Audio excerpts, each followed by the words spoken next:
Wizara ya Fedha kwa mara ya kwanza inakadiria bajeti ya shilingi trilioni 4.33, hofu ikiibuka kuhusu mzigo wa ushuru ambao Wakenya wataubeba. If you don't criticize and question the budget right now, then later on when we come to how we are going to supply, how we are going to give money to this budget to be able to finance, becomes then becomes unfair, because you will be attacking somebody who had already told you this is how I plan to spend on, this is how I plan to spend based on the requirements and the resources and your needs as a public. If this budget had been fair enough, we would have invested in sectors that will increase employment. Kinachozua utata hata hivyo ni fedha za matumizi ya kawaida kuwa trilioni 3, huku za maendeleo zikiwa shilingi bilioni 804 pekee.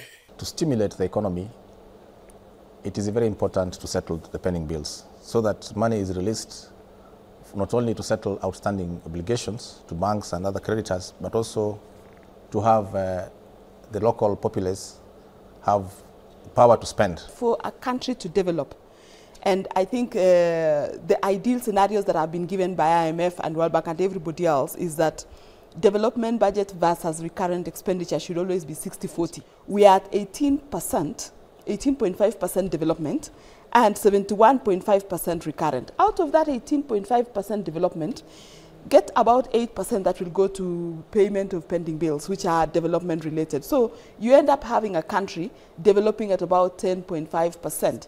With a development of about 10%, 11%, that you don't expect any growth. Kufuatia makadirio ya ushuru wa kawaida kupanda hadi trilioni 3, italazimu mswada wa fedha wa mwaka 2025 kuwasilishwa kwa lengo la kukusanya bilioni 343.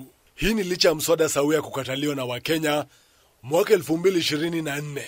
That we maximize on our revenue collections, not necessarily by increasing tax obligations to Kenyans, who of course genuinely they feel that they are already overburdened in terms of taxation, but looking at avenues through which we can broaden the tax base, that we loop in as many people as possible into the tax bracket. Wasiwasi nao umeibuka kuhusu fedha zinazokusudiwa kukopa nchini, shilingi bilioni 545, pesa za kukopa kutoka mataifa ya kigeni ni shilingi bilioni 213. Hii huenda ikakosesha wafanyabiashara wadogo wadogo mikopo kutoka benki za humu nchini. Most banks are making half of their profits on account of lending to government.